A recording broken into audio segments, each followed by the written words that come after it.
Times news channel देखे आप सभी दर्शकों का बहुत बहुत स्वागत है। मैं हूं रमनदीप कौर। इस वक्त की बड़ी खबर आ रही है प्रयागराज से। क्या है पूरा मामला, देखने के लिए बने रहिए हमारे साथ। उमेश पाल हत्याकांड में वांछित 5 लाख के इनामी अरमान के लेकर आज बड़ी कार्रवाई हुई है। बता दें, जहां सिविल लाइन स्थित पहले सिनेमा के पीछे अरमान का घर है और रहने वाला अरमान बिहार का है और अरमान के ऊपर अब जहां कुर्की की कार्रवाई पुलिस ने की है और डुग्गी पिटवाई है। बता दें, उमेश पाल हत्याकांड में गुड्डू बमबाज को घटना स्थल पर मोटरसाइकिल से लेकर अरमान पहुंचा था और जहां गुड्डू बमबाज ने खुलेआम बम बरसाए थे और उमेश पाल और 2 गनर हत्या मामले में ये आरोपी हैं। जहां पुलिस ने अरमान के ऊपर 5 लाख रुपए का इनाम रखा था।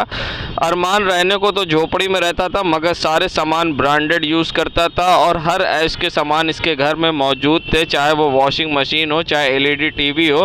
और साथ ही अरमान के घर पर बहुत सारे सामान भी पुलिस को जब्तीकरण में मिले हैं और आज 83 की कार्रवाई करते हुए पुलिस ने जहां डुग्गी पिटवाई है तो अरमान के खिलाफ कार्रवाई करते हुए सामान भी पुलिस ने जब्त कर लिया है। कुर्की की कार्रवाई, आज ये कुर्की की जो कार्रवाई की गई है किसके खिलाफ की गई है, किस मामले में कुर्की की कार्रवाई ये अंजाम दी गई है? आज ये कुर्की की कार्रवाई उमेश पाल हत्याकांड में वांछित आरोपी अरमान के विरुद्ध करी जा रही है। ये काफ़ी टाइम से फरार चल रहा है और 5 लाख का इनामिया है।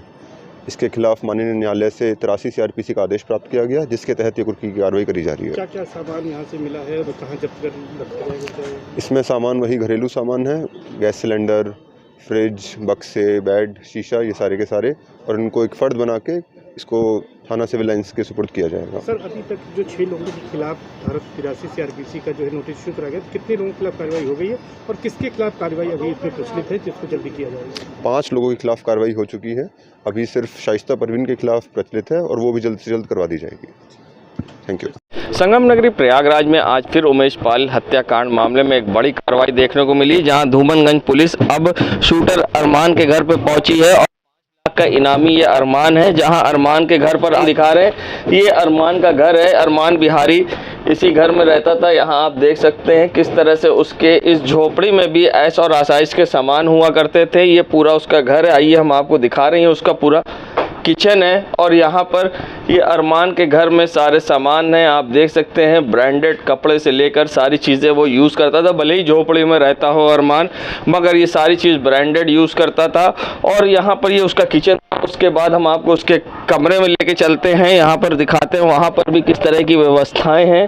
और अरमान के घर में ये सारी व्यवस्थाएं थी और अरमान जहाँ फरार है और पुलिस को उसकी तलाश है। ऐसे में अब पुलिस ने 82 की कार्रवाई के बाद यहाँ पर 83 की कार्रवाई की है और कुर्की कर रही है और जब्तीकरण की कार्रवाई होगी। यहाँ पर पूरे अधिकारी भी मौजूद हैं। हम आपको दिखा रहे हैं, ये अरमान का घर है जहाँ पर सारी ऐशो आसाइश के सामान है, चाहे वॉल पे एलईडी हो, चाहे डिश हो। ये पूरी हाईटेक तरीके से झोपड़ी में रहने के बावजूद घर को बना रखा था। और आप देख सकते हैं उसके घर में यहाँ जब फरार हुआ तो किस तरह से कोई सामान लेके यहाँ से गया होगा। सारे सामान खुले पड़े थे और जो व्यवस्थाएं थी, अरमान के बच्चे और उसकी फैमिली में और जो लोग भी थे, आप देख सकते हैं सारे सामान हैं। और पूरी तरीके से आज पुलिस के द्वारा ये कार्रवाई, पुलिस के नेतृत्व में ये कार्रवाई हो रही है।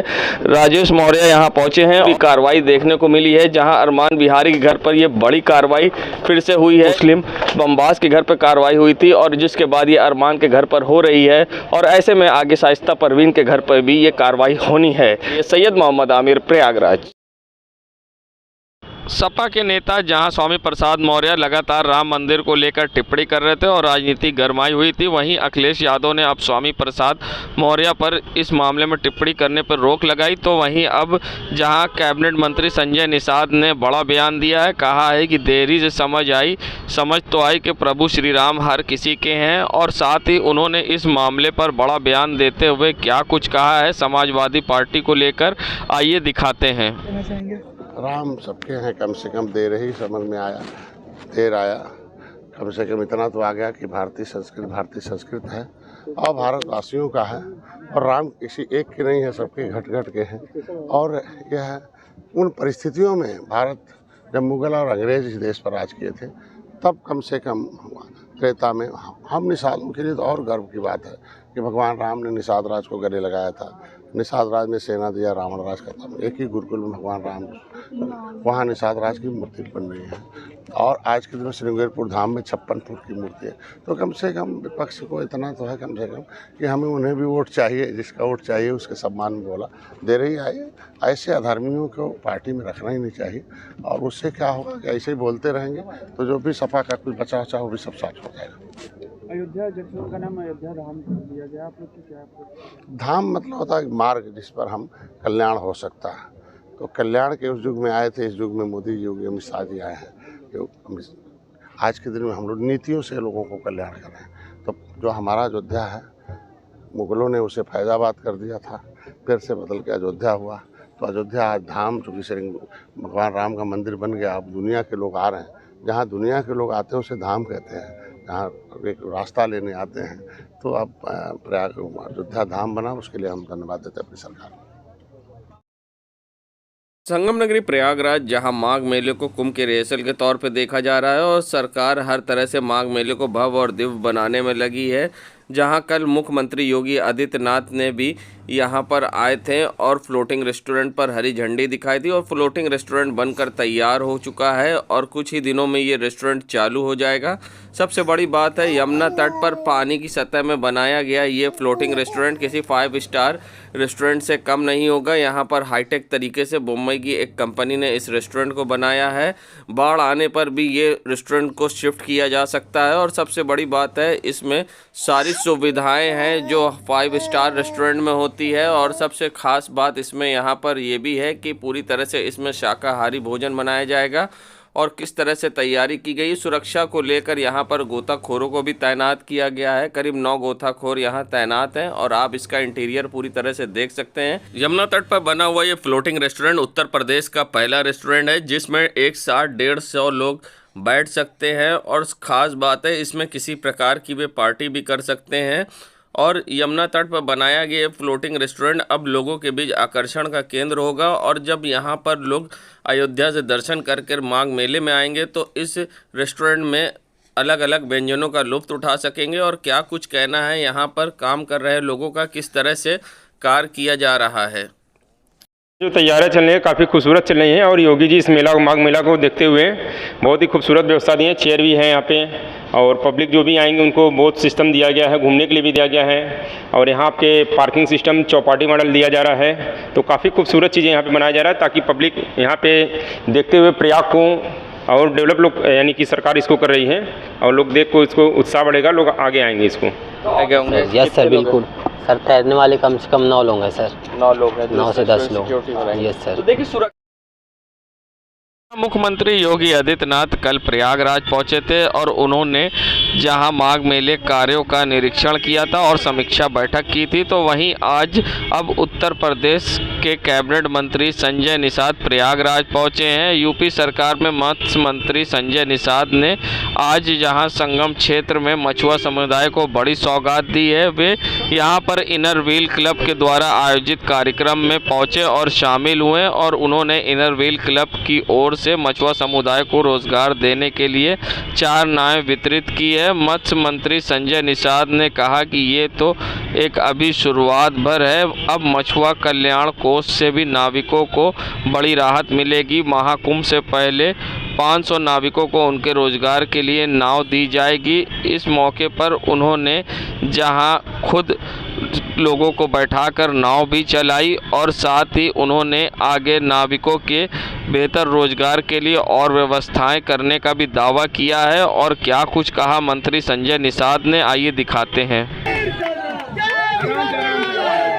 आप यहाँ पे संगम में आए हैं, यहाँ पे एक कार्यक्रम में आपने शिरकत की है, क्या है कार्यक्रम और इस कार्यक्रम में शिरकत करके आपको कैसा लगा? ये भगवान राम को पार उतारने वाला वंशज है। कभी त्रेता में भगवान राम को श्रृंगारपुर धाम पर पार उतारा था, सबको मझधार से पार उतारा, लेकिन यही मझधार में फंसा हुआ है। सबने वोट तो लिया, सबने इनको छोड़ दिया। आज इनकी रोजी रोटी के संकट है। तो खाना किसी को देंगे तो एक दिन खाएगा, कपड़ा देंगे तो 1 महीना पहनेगा, 1 साल पहनेगा, लेकिन रोज़गार देंगे तो हमेशा के लिए होगा। एक नाविक है, आज इनर व्हील क्लब की तरफ से रोज़गार देने का पहल किया गया है और महिलाओं की तरफ से विशेष रूप से और उस नाव का वितरण किया गया। अभी शुरुआत हुई है, अभी मछुआ कल्याण कोष से भी यहाँ 500 नावें बटेंगी। इन गरीबों के हाथ में दिया जाएगा, जिससे वो अपने जीविका का पार्जन कर सकें।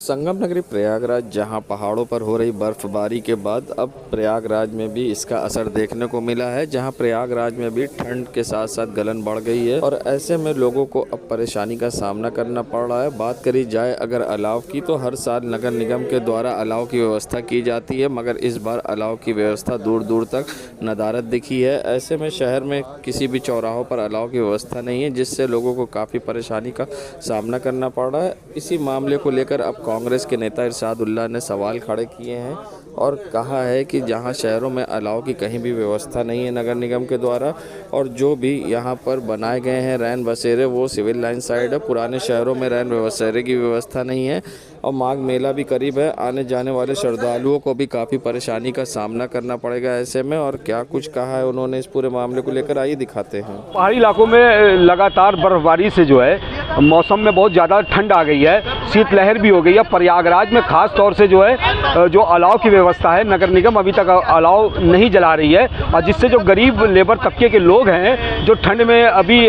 फुटपाथ पे सो रहे हैं, उनके लिए अलाव की बहुत सख्त ज़रूरत है। हम नगर निगम से ये मांग करते हैं कि जल्द से जल्द अलाव पुराने शहरों में जलाया जाए, ताकि जो गरीबों को राहत मिलेगी। और ख़ास तौर से पुराने शहरों में जो चौराहों पर और जो फुटपाथ पर लोग रह रहे हैं, उनको बहुत सख्त ज़रूरत है अलाव की, और जल्द से जल्द अलाव जलाया जाए। क्योंकि नगर निगम, हमको नहीं लगता कि अभी तक वो कागज़ पे लग रहा काम कर रहा है, ज़मीन पर उतर कर काम नहीं कर रहा है। अलाव को बहुत युद्ध स्तर पर जलाना चाहिए ताकि लोगों को राहत मिल सके। मेला करीब आ रहा है और माघ मेला करीब आने की वजह से भी लोगों की जो अभी लोग जो यात्री बाहर से आएंगे, उनके लिए भी चौराहों पर अलाव की व्यवस्था करनी चाहिए, लेकिन नगर निगम अभी तक नहीं कर रहा है। मैं मांग करते हैं कि जल्द से जल्द अलाव की व्यवस्था किया जाए ताकि लोगों को राहत मिल सके ठंड से। इरशादुल्लाह। देश दुनिया की खबरों के लिए world media times news channel को सब्सक्राइब करें।